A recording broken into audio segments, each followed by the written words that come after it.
신약 성경이 몇 권인지 아시죠? 3927 해서 이제 구약이 39권, 신약이 27권 됩니다. 27권 중에 옥중서신이 있어요. 사도 바울이 복음을 증거하다가 로마 감옥에 갇혀 있게 되잖아요. 그때의 편지를 썼습니다. 그래서 옥중서신이라고 그러는데 대체적으로 4개가 있습니다. 에베소서, 빌립보서, 골로새서, 빌레몬서가 여기에 해당이 됩니다. 옥중서신을 읽어보면 이해되지 않는 부분들이 있습니다. 대표적인 것이 빌립보서 4장인데요. 주 안에서 기뻐하라 이렇게 사도 바울이 말합니다. 자기가 지금 감옥에 있는데 주 안에서 기뻐하라, 내가 다시 말하노니 기뻐하라 이렇게 설명을 합니다. 감옥에 들어가 있는 사람이 뭐가 기쁜 일이 있겠습니까? 밖에 나갈 수도 없죠. 활동이 제한적이지 않습니까? 묶여 있잖아요. 불편한 점이 한둘이 아니에요. 그런데 성도들에게 기뻐하라 이렇게 말합니다. 오늘 골로새서 본문에서도 이해할 수 없는 말을 합니다. 7절 마지막 부분에 감사함을 넘치게 하라 이렇게 설명을 합니다. 감옥에 있는데 감사한 게 뭐가 있겠습니까? 감옥에 있으니까 답답하지 않겠어요? 그래서 불평이 있고 원망이 있고 또 절망이 있고 낭망하고 이러지 않겠습니까? 그런데도 사도 바울은 감옥에 있으면서 골로새 성도들에게 감사함을 넘치게 하라, 감사가 넘치게 하라, 그런 신앙생활을 하라 이렇게 설명을 합니다. 여러분, 사도 바울이 이렇게 감사함을 넘치게 하라고 하는 까닭이 있지 않겠습니까? 그 이유가 있지 않겠습니까? 그 이유를 오늘 본문에서 찾아보려고 합니다. 첫 번째로는 예수님을 주인으로 받았기 때문에 감사하라는 뜻입니다. 6절을 보세요. 6절 앞부분에 그러므로 너희가 그리스도 예수를 주로 받았으니, 주라고 하는 말은요, 큐리오스라는 말이잖아요. 주인이라는 뜻이에요. 예수님을 내 삶의 주인으로 내가 받아들였다는 거예요. 그래서 주님이 내 안에 오셔서 내 삶을 주관하신다라고 하는 의미거든요.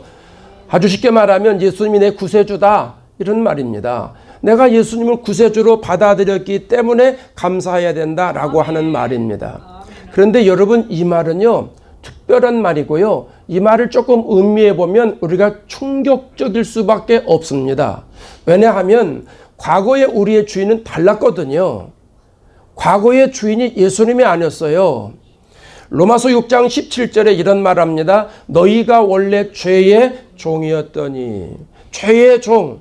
여러분, 죄의 종은 마귀의 종 아닙니까? 마귀가 우리를 계속 미혹합니다. 그 자꾸 죄를 짓게 합니다. 육신의 정욕대로 살게 합니다. 그렇게 살았다는 거예요.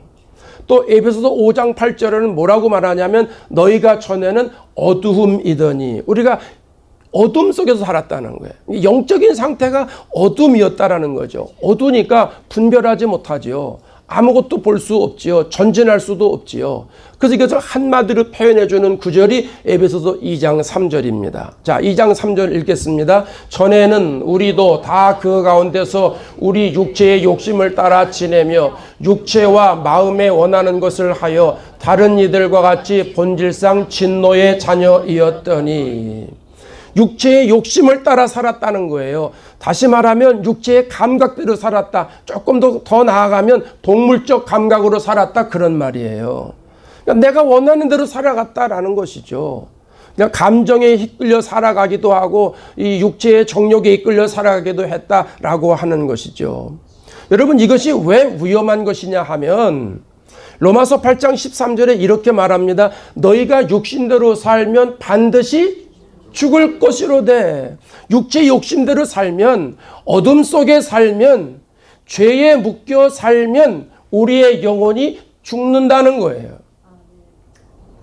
여러분, 우리의 영혼이 죽는다는 것은 우리가 살면서 별로 느끼지 못할 때가 있는데, 이게 언제 정확히 드러나냐면 육신의 생명이 끝나면 드러납니다.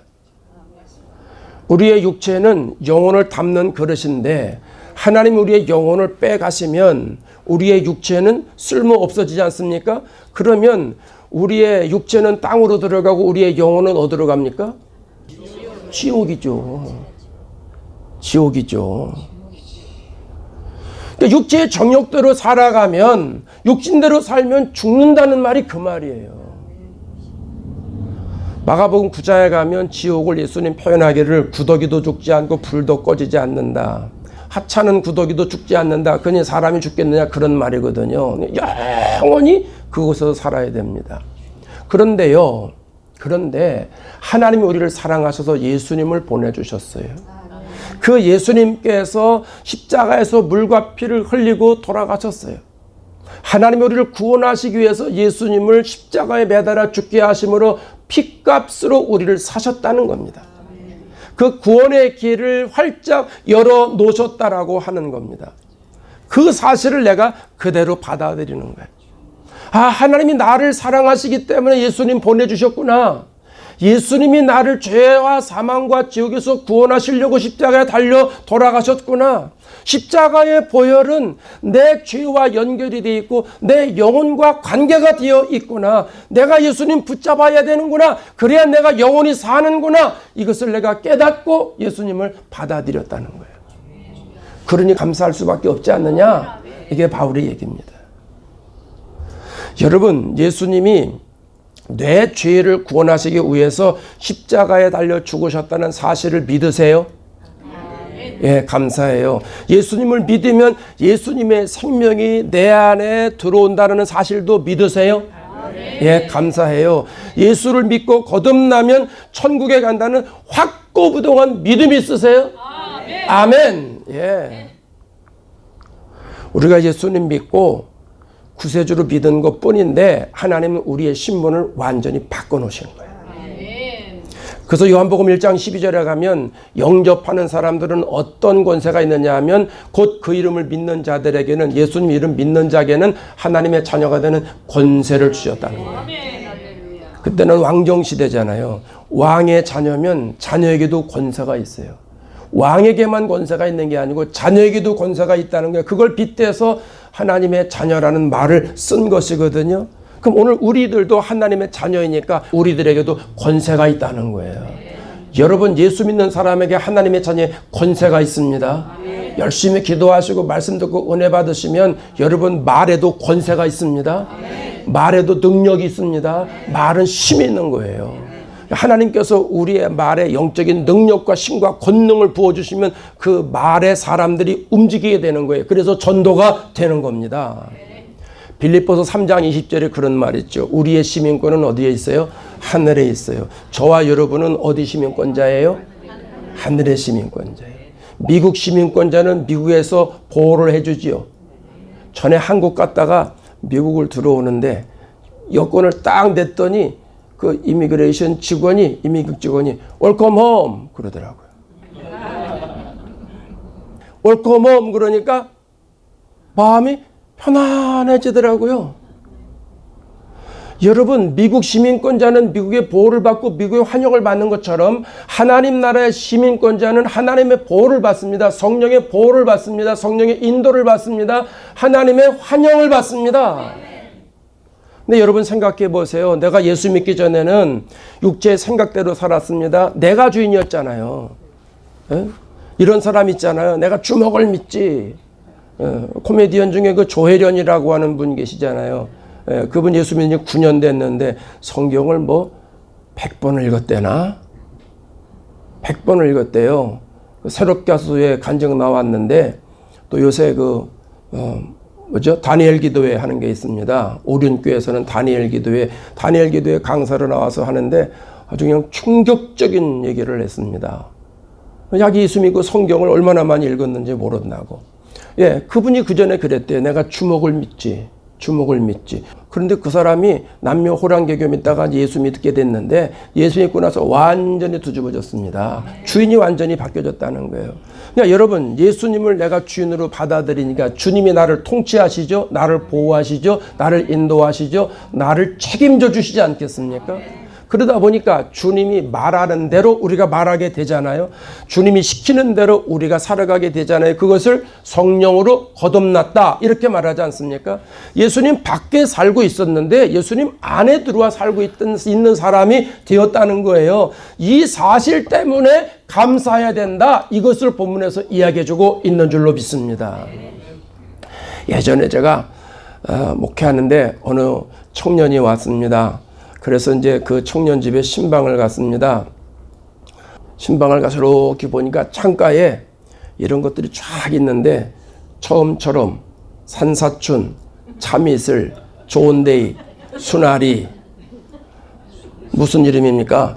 술병 이름입니다. 술 이름. 그게 무슨 뜻이에요? 나는 술주자 주님을 섬긴다. 그 뜻입니다. 그게. 교회 처음 온 사람이니까, 생전 처음 온 사람이니까 그래요. 아무 소리 하지 않고 예배를 드리면서 제가 눈치를 챘죠. 아, 주인을 바꿔야 되겠구나. 그래서 이제 말씀을 증거하기 시작을 했습니다. 예수님을 받아들이는 걸 설명을 했어요. 예배를 드리고 설교를 듣고 성경을 읽으면, 기도하다 보면 주님이 나에게 주시는 마음이 있다고. 그 성령께서 주시는 마음 의지하고 살아가면 된다고. 그게 예수 믿는 거라고. 예수님이 내 주인이다 생각하고 주님이 주신 생각대로 살아가면 예수 잘 믿을 수 있다고 설명을 했습니다. 6개월이 지났습니다. 또 다른 일이 있어서 또 신방을 갔습니다. 창틀에 있는 걸 가만히 보니까 안 보이더라고요. 그게 하나도 안 보여요. 다 어디 갔는지. 그 궁금하잖아요. 물어봤어요. 아이 형제님, 아니 창틀에 지난번에 쫙 있었던 거, 그 진열된 거 다 어디 갔어요? 그랬더니 그 친구 말이, 예, 지난번에 목사님 말씀 듣고 주인 바꾸라고 그래서 제가 주인을 바꿨습니다. 주인을 바꾸고선 성령께서 주시는 생각대로 살아가다 보니까 창가에 나열되어 있는 이 병들이 다 미워지더라는 겁니다. 그래서 보기가 싫어가지고 싹 치웠다는 겁니다. 여러분, 예수님을 주인으로 받아들이면 생각이 달라집니다. 보는 시각이 달라집니다. 육체의 생각에서 영적인 생각으로 바뀌어집니다. 세상 것을 우선주의로 살아가다가 하나님 나라가 우선으로 들어옵니다. 그래서 내 삶의 스타일이 바뀌어지는 거예요. 라이프 스타일이 바뀌어지고 가치관이 바뀌어지는 거예요. 그래서 내가 주인을 예수님으로 바뀌었으니까 그것 때문에 감사해야 된다. 사도 바울이 그렇게 얘기를 하고 있는 겁니다. 두 번째는 신앙이 성장하기 때문에 감사하라고 얘기를 합니다. 7절을 보세요. 7절, 그 안에 뿌리를 박으며 세움을 받아 교훈을 받은 대로. 이 세 가지가 나오는데요. 그 안에 뿌리를 박는다. 예수님 안에 뿌리를 박는다 라고 하는 말이거든요. 예수님 안에 뿌리를 박는다. 이거는 식물을 비유한 거예요. 근데 원어에 가면 이게 완료형이에요. 완료형. 다시 말하면 예수님 안에 뿌리를 단번에 딱 박아서 고정되어 있는 상태, 자리를 잡은 상태를 말하는 겁니다. 다시 박을 필요 없습니다. 한번 박아서 끝난 거예요. 이거 완료된 상태를 말하는 거예요. 그러니까 여러분, 뿌리는 어떤 역할을 해줘요? 영양분을 공급해 주잖아요. 영양분을 공급해 줘서 나무가 견실하게 자라게 만들어주고, 또 뿌리는 흔들림을 예방해 주지 않습니까? 우리 LA 스트릿에 그 팜줄이 높이 4층, 5층, 6층 건물까지 쭉쭉 올라가서 바람 불면 할렐루야, 할렐루야 이런 애들이 있어요. 비치에 가보면 더 움직여요. 거기는 할렐루야, 할렐루야, 할렐루야 막 이래요.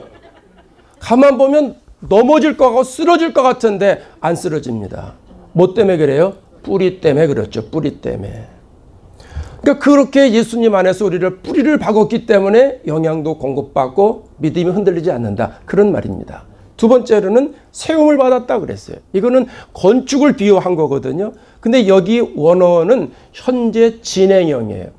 예수님 안에 뿌리를 박는 건 완료형이에요. 끝난 거예요. 근데 세움을 받는 건 진행형이라 지금도 계속 예수님 안에서 세움을 받아서 건물이 한 층 한 층 올라가듯이 내 신앙이 자꾸 성장하고 성장하고 성장한다. 이런 뜻입니다. 그러니까 여러분, 내가 예수를 믿어서 지금도 신앙이 막 성장하면서 내가 예수님의 형상을 자꾸 회복하면서 예수님의 성품을 닮아가잖아요. 예수님의 인격을 닮아가지 않습니까? 그러니까 신앙이 자라고 보니까 내가 담대한 마음이 생겨요. 전에 갖지 못했던 담대한 마음이 생겨요. 또 온유한 사람으로 변화됩니다. 예수님의 심정이 내 안에 들어오니까 내가 사람들을 인내하게 되고 기다리게 되고 배려하게 되고 그 사람을 사랑하게 되고 품게 되고 기도하는 시간이 생기게 되고 성경을 읽는 시간이 생기게 되고, 내가 교회라고 그랬죠. 내가 교회, 성도가 교회, 내가 교회다워진다는 것이죠. 그게 예수님 안에 세움을 받는다는 거예요. 그 다음에 세 번째 표현이 나와요. 교훈을 받은 대로, 이렇게 표현합니다. 받은 대로. 이게 원어의 뜻이 뭐냐면 가르침을 받는다, 이런 뜻이 있습니다. 우리는 하나님의 말씀으로 가르침을 받아요. 여러분, 말씀의 가르침을 받으면 어떤 역사가 일어납니까? 디모데후서 3장 16절 17절에 가면 모든 성경은 하나님의 감동으로 있다고 그랬어요. 교훈과 책망과 바르게 하고 의로 교육하게 유익하다고 그랬어요. 결국은 17절에 이렇게 만들어줍니다. 하나님의 사람으로 온전하게 만들어줍니다. 성경이 우리를 하나님의 사람으로 온전하게 만들어줘요. 그리고 선한 일은 하나님의 일입니다. 하나님의 일을 행할 능력을 갖추게 된다. 하나님의 일을 할 수 있는 그릇으로 만들어준다라는 거예요. 다시 말하면 하나님과 영적인 코드가 통하는 사람으로 만들어준다라고 하는 겁니다. 그래서 우리가 성경의 가르침을 받으면 이런 일들이 내 안에서 이루어진다는 거예요. 그러니까 우리가 신앙이 꾸준하게 성장할 수밖에 없는 거죠. 신앙이 성장하고 성숙하고 하면서 하나님 앞에 나오는 게 뭐예요? 감사가 나오는 거죠. 그 사도 바울이 이걸 얘기를 하는 거예요. 예수님 안에 뿌리 박지 않았느냐? 예수님 안에서 자라지 않았느냐? 예수님 말씀으로 계속 가르침을 받지 않았느냐? 그러니까 감사하면서 살아라. 이렇게 이야기를 하고 있는 겁니다. 어떤 사람들은요, 목사님 내가 교회를 다녀도 믿음이 그렇게 자라지 않는 것 같아요. 내가 무슨 특별한 은혜를 받은 것도 없고요. 무슨 방언을 받은 것도 없고 뭐 기도가 익숙한 것도 아니고 남들은 기도하면 쭉 들어간다는데 나는 기도하다 보면 자꾸 눈 뜨게 되고 기도하다 보면 자꾸 몸이 비어 틀리고 성경을 보다 보면 자꾸 궁둥이가 그냥 가만히 못 있고 벌떡벌떡 일어나고 무슨 설교를 받아도 사람들은 아멘 아멘 한다네. 나는 그냥 뭐 그 틀린 말은 아닌데 아멘은 안 나오고 그냥 뭐 그런 거 그러거나 뭐 이러는데 나는 믿음이 안 자란 것 같아요. 나는 안진뱅인 것 같아요. 이런 분들이 있는데 콩나물 키우는 거 보셨죠? 키워보셨지? 아침 안 잡수고 오셨어요? 저 어릴 때 콩나물 키워보고 어머니가 키우는 거 봤는데요.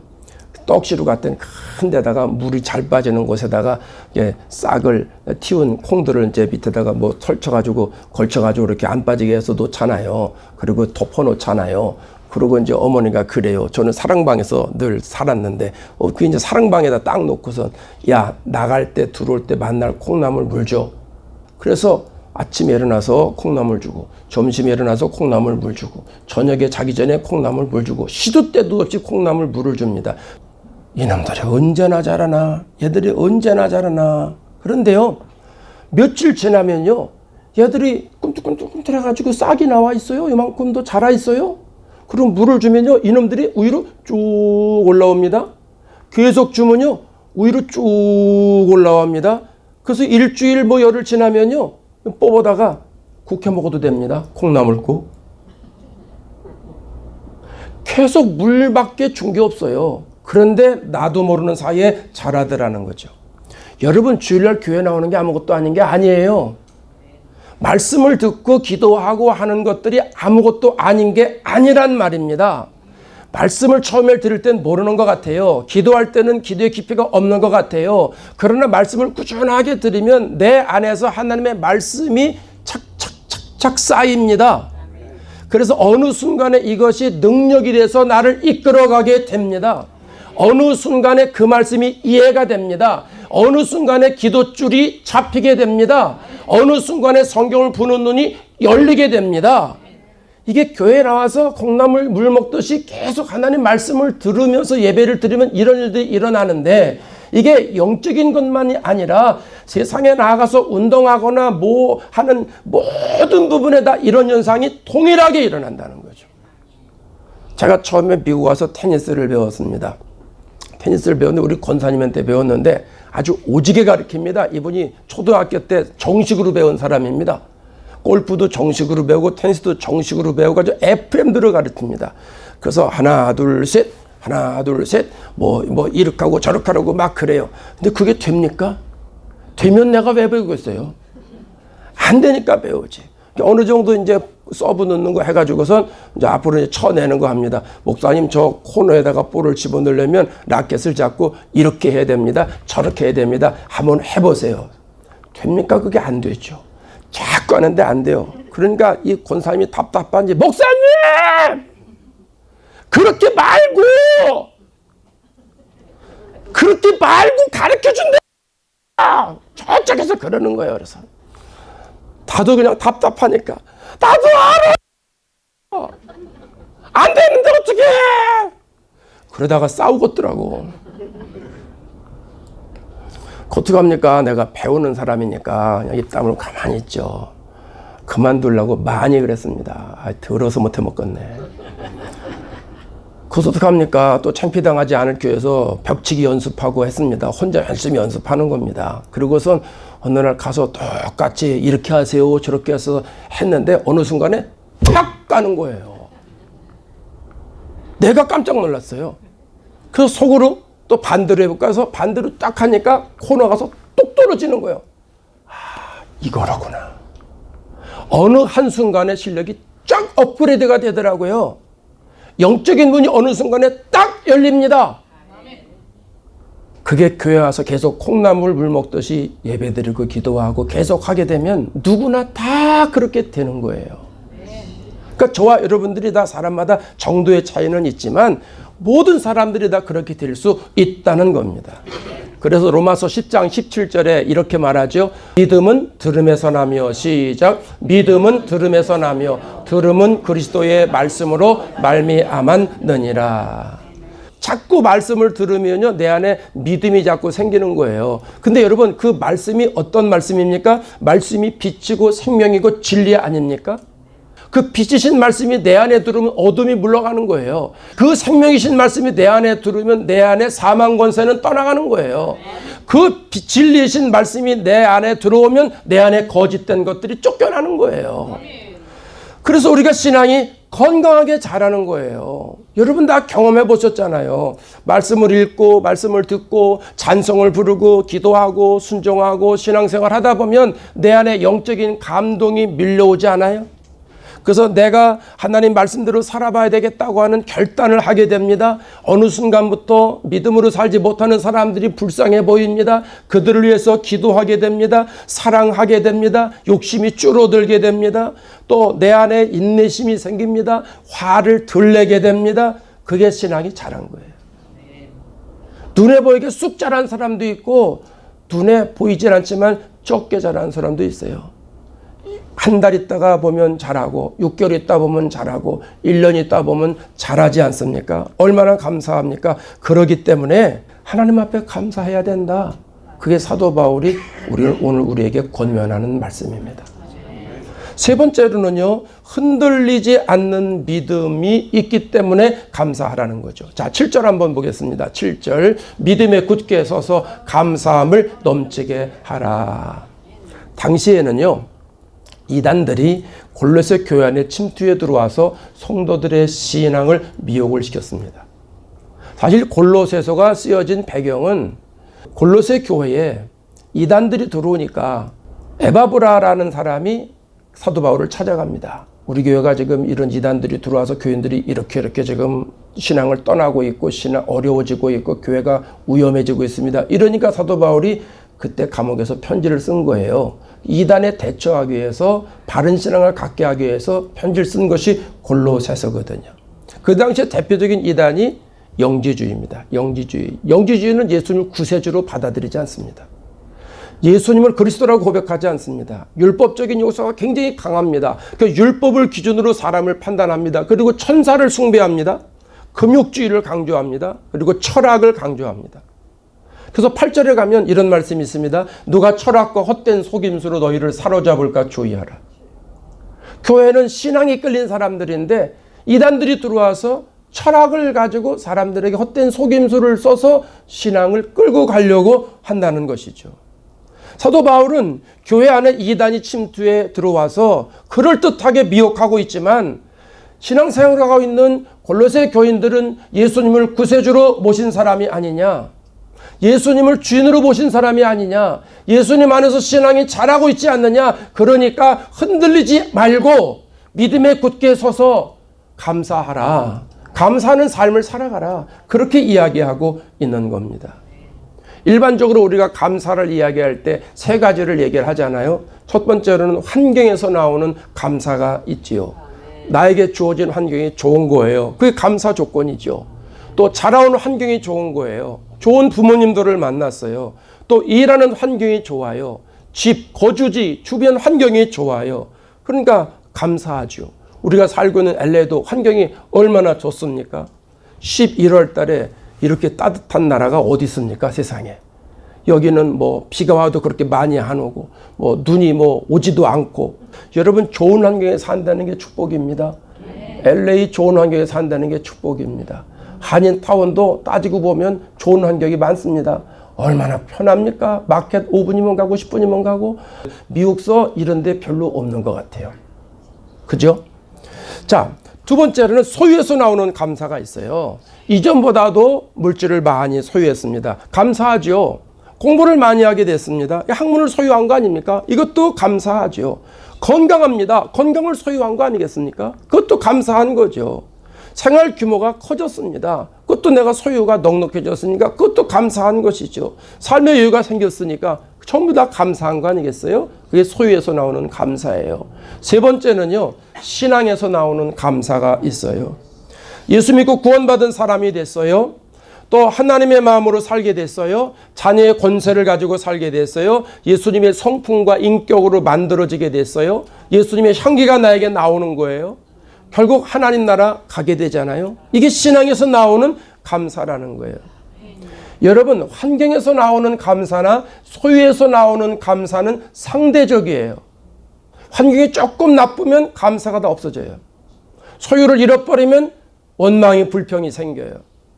이거는 상대적이에요. 그러나 신앙에서 나오는 감사는 절대적이에요.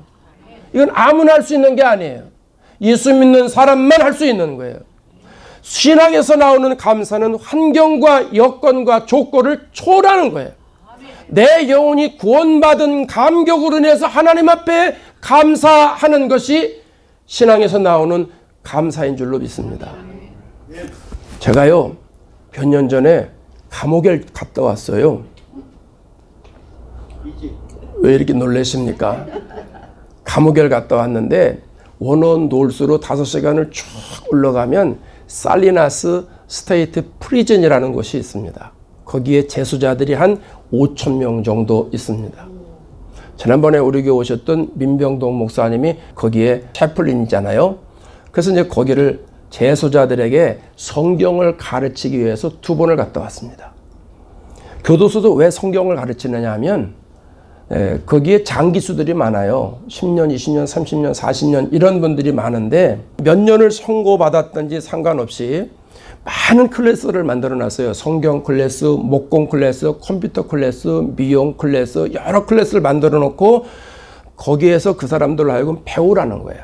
그래서 어느 정도 크레딧을 따면 나중에 자격증을 취득하게 되고 그러다 보면 청문회를 하게 되는데 신실하게 옥살이를 했다. 그래서 이 사람들이 이 사회에 나와서 어떤 일을 하려고 준비하고 있다. 이런 것을 이제 크레딧을 줘가지고 가석방의 기회를 줍니다. 그래서 이제 성경을 가르치러 간 건데요. 제가 우선 놀라운 사실을 발견했는데 장기수들이 있었다고 그랬잖아요. 그 장기수들이 거기에 들어와서 예수 믿은 사람들이 의외로 많아요. 세상에 있을 때는 죄 짓느냐고 예수를 못 믿다가 거기 들어가서 교회가 있다는 걸 알고 전도를 받아가지고 교회에 나와서 예수를 믿기 시작을 했는데요. 제가 그런 사람도 만났어요. 감옥에 들어서 기타를 배웠어요. 감옥에 들어서 피아노를 배웠어요. 감옥에 들어서 드럼을 배웠어요. 그리고 거기서 찬양팀에서 그들이 찬양을 하는데요. 기가 막히게 합니다.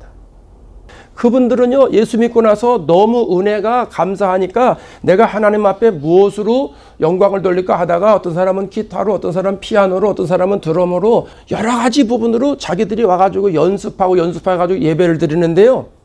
얼마나 감동을 받는지 몰라요. 제가 그때 가서 많은 걸 배웠습니다. 그들에게 뭘 도움을 드리려고 갔어요. 성경을 가르치려고 갔어요. 그런데 제가 받은 은혜가 얼마나 많은지 모릅니다. 여러분, 감옥에 있으면서 하고 싶겠습니까? 언제 나갈지도 모르는데 생각해 보세요. 40살에 들어와서 40년 있으면 80이에요.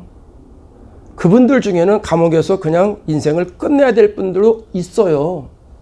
그런데 거기서 절망하지 않고 예수 믿은 기쁨 때문에 그들이 연주하면서 하나님 앞에 예배드리는 모습을 볼 때 얼마나 감동적이고 얼마나 하나님의 은혜가 넘치는지 모릅니다.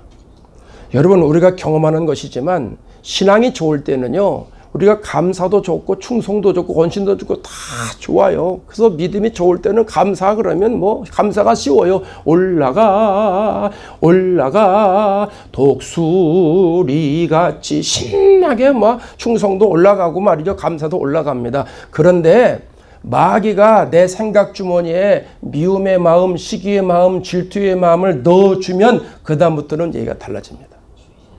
감사는 무슨 감사?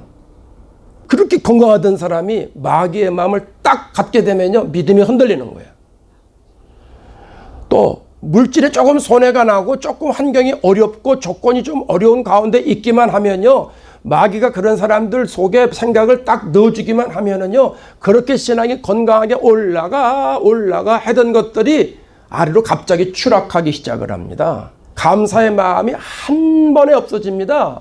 단번에 없어져 버립니다.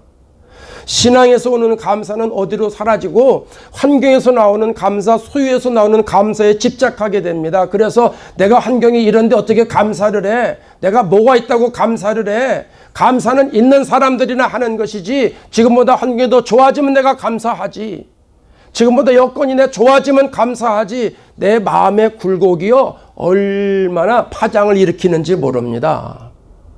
근데 사도 바울은 뭐라고 그러는 거예요? 그런 이단들이 침투에 들어와서 그런 부정적인 마음, 그런 시기하는 마음, 질투하는 마음, 불평하는 마음을 넣어주지만 예수를 믿은 사람 아니냐? 예수님이 주인이지 않느냐? 예수님 안에서 믿음이 성장하고 있지 않느냐? 그러니까 그 믿음 위에 굳게 서서 흔들리지 말고 감사하라, 이렇게 얘기를 하고 있는 거예요.